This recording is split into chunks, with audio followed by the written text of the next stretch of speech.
Welcome to Star Wars Week here on Foul Entertainment.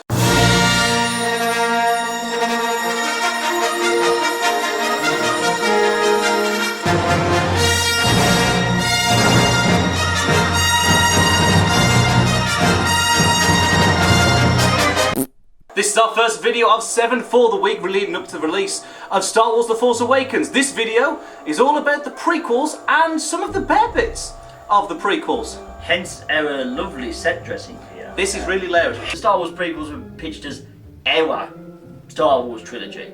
So, for whatever reasons, the original trilogy diehards that grew up with those films have to hate the prequels. We can find a little bit about them that we like. The camera won't pick this up, but Jar Jar is restrained at the neck here, which is something I think they should have done before they started filming episode 1. I feel bad for this guy though. He's at arse height and crotch height. It has been since 1999. I do want to point out that this list won't feature any Jar Jar, so it's pretty much pointless him being here. But hey, episode 1. Prequels! Here are the top 5 things about the Star Wars prequels. In at number 5, they set up the good films. It took them a long while to get there. It wasn't always the smoothest of transitions, but they do indeed lay the groundwork for the greatest trilogy of movies ever made. Culminating in Revenge of the Sith, a movie that I'm going to go on to defend several times over the course of these videos and podcasts as well. That movie is excellent in how it sets up the original trilogy. We're going to cover this more on the podcast as well, but the great fact about these Star Wars prequels is the little nods that they do give to the wider universe that we later see in the original trilogy. This includes Anakin Skywalker's original origin, this includes people like Jango Fett and later Boba Fett. This includes the beginning of the rise of the Empire. From Chancellor Palpatine to Darth Sidious, you see the entire story unfold before your eyes. You get to meet Luke and Leia's mother, a figure that only gets talked about in the original movies and never seen. Not to mention the fact you actually get to see the Clone Wars. The Clone Wars. In all of their glory. I like the Clone Wars a lot, like a surprising amount. I feel like the fan base has forgotten how good the Clone Wars and its surrounding stuff is. Laid the groundwork for a lot of great things, but mainly it set up the original trilogy. And for that, you have to be slightly grateful, even if you didn't really ask for it. Think not of them as standalone films, but as additional information for the greatest trilogy of all time. Coming in at number 4, we have something that's not really pinned down in any one particular movie, but it's something that I think the prequels actually helped a lot with, and that is the expansion of the dark side of the Force. In the original movies, both the Jedi side and the Sith Empire, they're kind of downplayed. The Emperor and Vader are basically the only true examples of the Sith left. It's mainly the Empire now. It's more hardware, it's more big guns and battleships than it is lightsabers and the Force. There's really a lot more to say when it comes to Emperor Palpatine, otherwise known as Darth Sidious, and him continually bringing people that we never thought we'd see before. Not even the characters thought they'd see before. We find out that the Sith are supposed to have been dead for several hundred years, until possibly one of the greatest Sith Lords of all time finally comes into play, and he's right here. Darth Maul. And he of course heralds in what becomes a more prominent feature of the prequel than it ever really was established in the original trilogy, and that is there are only ever 2 Siths, a master and apprentice. We later go on to meet Count Dooku, who is essentially the Emperor's second protege, before rolling on to the person who will become his long-term Padawan and his partner in crime, shall we say, Anakin Skywalker, who of course is Darth Vader.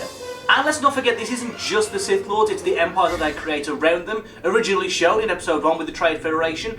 Never mind what you think about how boring it is to have trade embargoes, but this is an important origin for what later becomes the Galactic Empire. Then of course you have the Geonosian Council in episode 2, and later on their droid army, and in number 3 you finally see Coruscant get taken over by the Empire. This is the time of the Sith. Long before they were this big, imposing force, as found in A New Hope, they were forging themselves in the fire to become a fierce force. And in at number 3, it's the expansion of the Star Wars universe. The Star Wars universe in the original trilogy is actually relatively small when you think about it. There's only a handful of planets in each of the episodes, and they're pretty barren. It's either barren desert or barren ice world or foresty type place. Not a lot of variety there. What you get with the prequels and the advancements in CGI at this point are bigger, more diverse worlds. You get the sprawling city expanse that is Coruscant.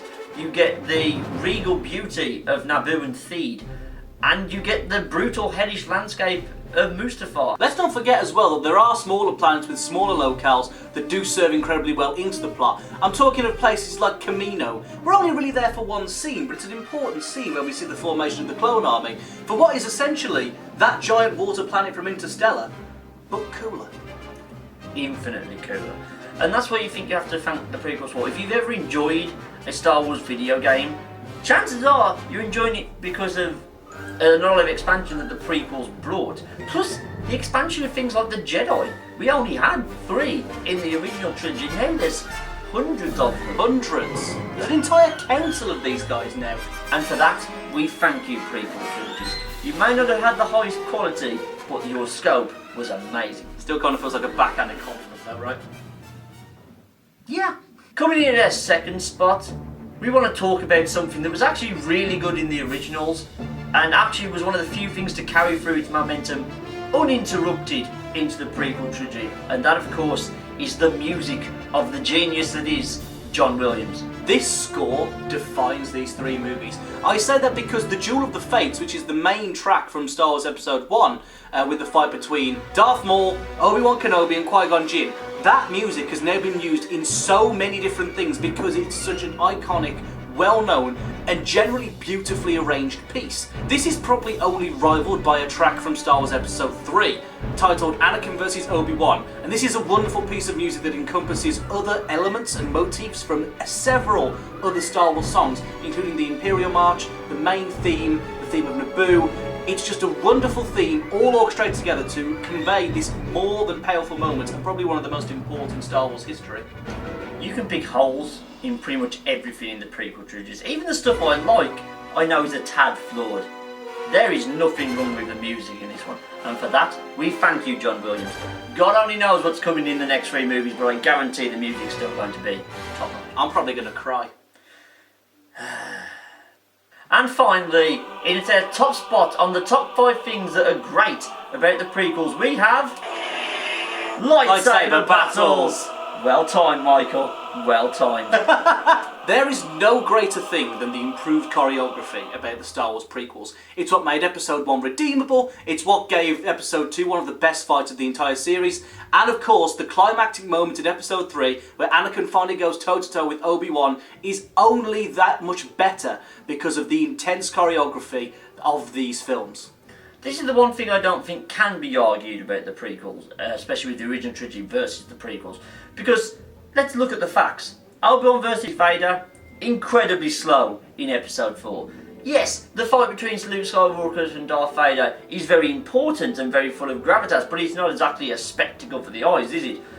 And although there is an improvement with the lightsaber battle between Darth Vader and Luke Skywalker in Return of the Jedi, it pales in comparison to almost any lightsaber battle in the prequels. Occasionally, yes, they do go a tad heavy on the CGI, but how else do you get Yoda spinning like a top and proving he's a benefit cheat against Count Dooku than without CGI, my friend? Answer me that. It's a good question. Prosecution rests. One film can cover all the fights from the original trilogy, and they're nowhere near as good. Yes, more important, but nowhere near as cleverly shot, wonderfully crafted, and beautifully choreographed. They are poetry in motion. They are the best lightsaber battles that we have got so far. And that's going to do us here for this list of the top 5 great things about the prequels. I hope you enjoyed our stuff. This is of course only video number 1 on our Star Wars Week here on our YouTube channel. Tomorrow, what do we have coming up, Michael? We have got the top 10 Star Wars spin-offs. That includes video games, comics, books, anything you can think of in the surrounding Star Wars stuff. This is going to be a top 10 list and you can watch it tomorrow right here on this channel. But until then, may the Force be with you. That's going to get really hard if we sign off with every day. I know. Tune in tomorrow to find out if we find something better. We won't.